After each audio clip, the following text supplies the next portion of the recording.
Yeah, my name's Ollie, and I write my own music, my own songs under the name Crafting Machines. I'm originally from Cambridge. I'm half English, half Danish. Danish on my mum's side, and currently living in Manchester, where I'm working full time at a sixth form college, and doing a part-time masters in counselling. Yeah, it's pretty much. I've been doing music for, I've been started playing the bass first when I was in year 11 or halfway through year 11. Then as first year of A levels, I picked up the guitar because I wanted to start writing songs, and it made more sense writing songs on the acoustic guitar really. So yeah, so from 15, 16, basically been mostly doing my own stuff, and don't think I started performing until maybe when I was 19 years old, I would say, probably my first gig. Our household is quite musical. My dad and my brother plays the guitar, and listening to music growing up with my parents' music, like get the sort of ABBA and Beatles, the sort of classics. I've always had a sort of always enjoyed listening to the music. I think when I started to grow my sort of more unique sort of taste, like most people would probably who know me would probably say that, it's like, oh, who's Ollie's favourite band? And they'd probably all say the Red Hot Chili Peppers. And it was probably them who made me want to pick up a bass guitar. Listening to John Frusciante's solo music was the sort of inspiration for me wanting to start writing my own songs. Listening to his solo stuff, I didn't think that music could sound that way, so unique and raw and personal, like just a very perfect, pure expression of the individual. So that was basically why I started writing my own songs. I didn't know music could sound like this. I want to write stuff that sounds like me, rather than trying to sound like anything in particular. I mean, maybe you'll hear some influences, but ultimately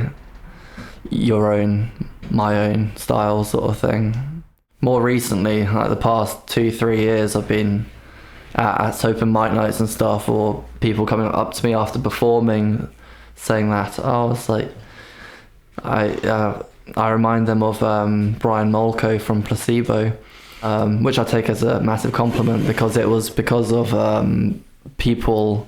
Well, it was one person who told me, and it was before I sort of listened to them, and I was like, oh, I hope it's a good thing. And I went back home and listened to them. I was like, oh damn it, it's like they're basically doing what I want to do. They've already done it. And so I was like, snap. So but try and still remain or strive to be unique as possible without trying to be a copy of any sort.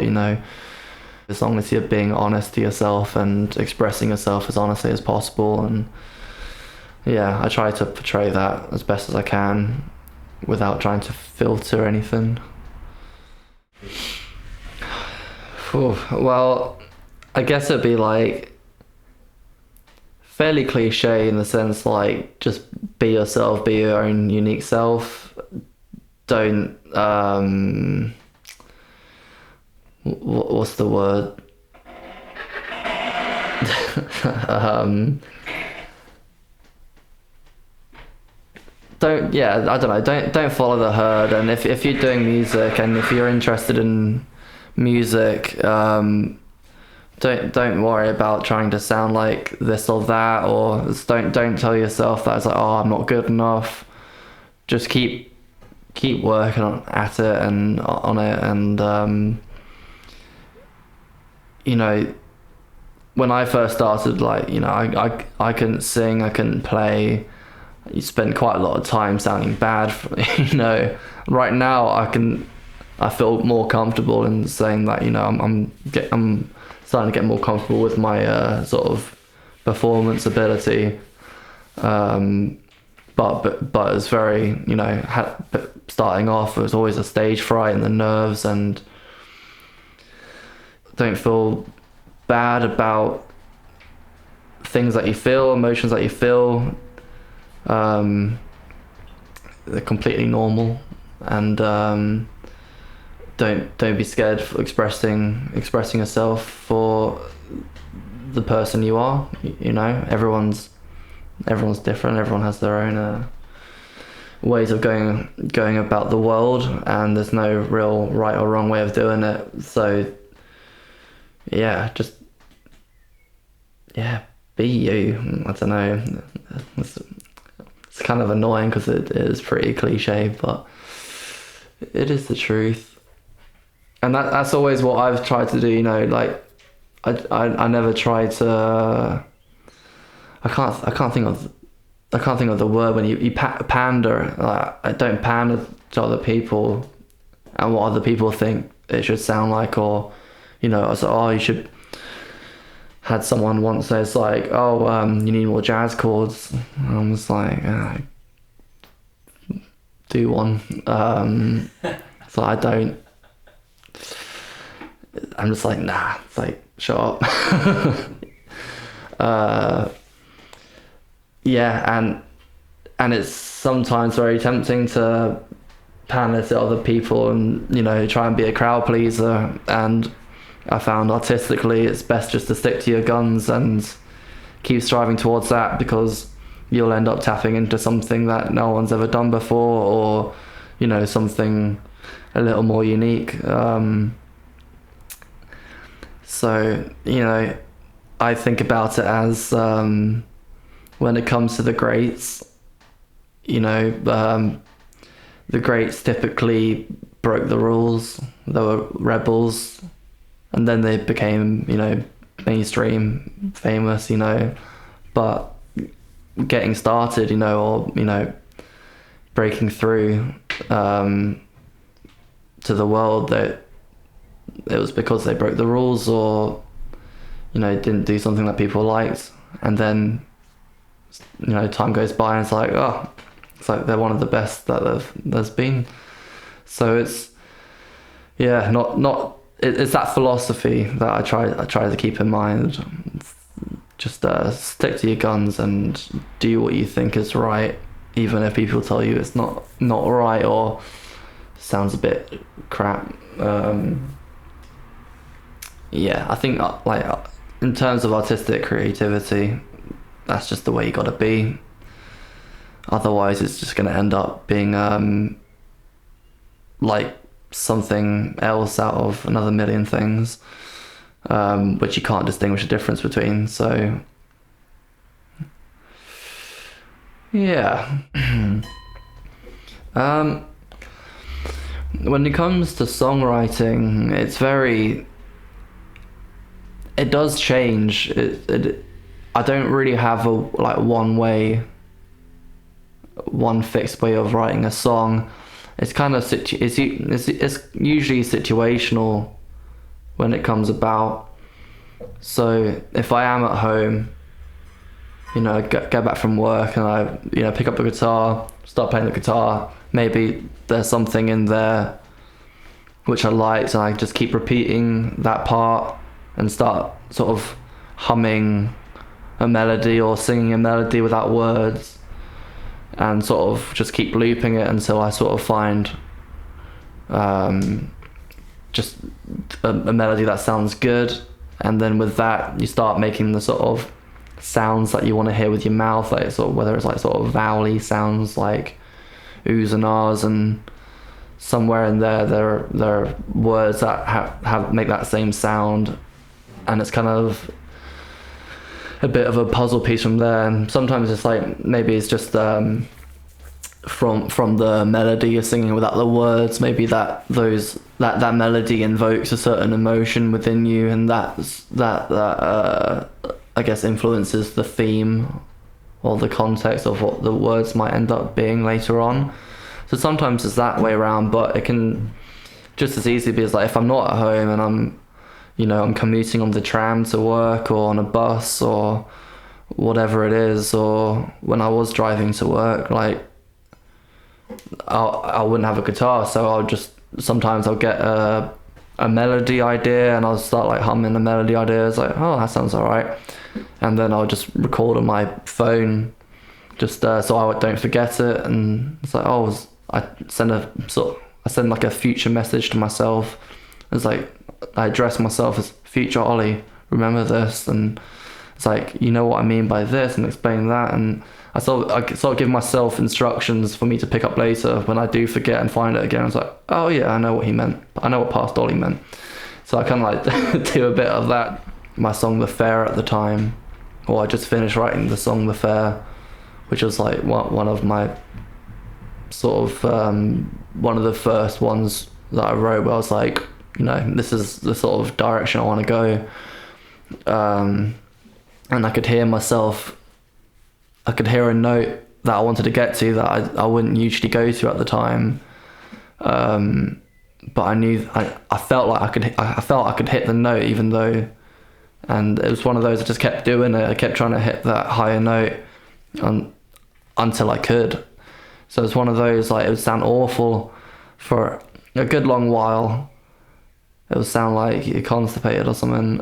Just going, trying to go up higher. I think it's like me trying to discovering the diaphragm technique of singing rather than just from the throat. And I think that's how sort of learning how to use the diaphragm. And I guess it's to do with strengthening the muscles, which is why you can't just get it straight away, because it takes just a lot of repetition, a lot of practice, which eventually just builds up the right muscles somewhere, and then I could hit it. And that's basically what I just continued doing from then on, writing songs where I was like, oh, I feel like I can actually go that one higher above where it was before, and just keep trying to hit that higher note until eventually you can, and then you look back a year before and it's like, oh my god, it's like, I can't believe I struggle so much. It's like I find it so easy to hit that note now, and that's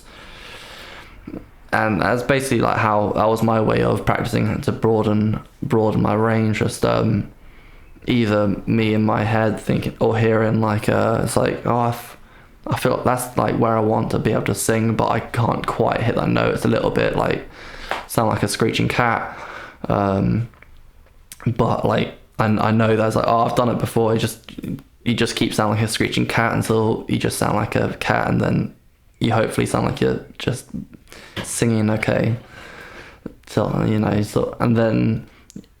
it is tough, like hitting those notes at first, because when you do finally able to hit that higher note, it also wears out your throat quite quickly. So it's like a sort of, it's like not the end game once you hit the note. It's like building up the stamina to be able to do that repeatedly, and being able to last the sets, being able to hit that note cleanly, which isn't, it's not always easy, but again, it's just keep doing that, and then eventually it doesn't become a struggle, or you don't have to try so hard to hit the note. It's just sort of refining your vocal muscles or your diaphragm, or however the biology of it works. I don't know, but that was always my way of doing it. Then equally, like, low, there was so some of the songs that I was writing, maybe like five, like I was writing songs that sort of met that sort of what I wanted to practice. And then it was kind of like I was writing all my songs quite high range, forgetting about the low range. So now I'm sort of like trying to keep the balance there. So even though I'm practicing this, I can still bring in a bit of the lower stuff, which I guess, like the song A World Away that I've played for this, I've tried to get a bit of a balance of both, where the verses are kind of like a bit lower down though,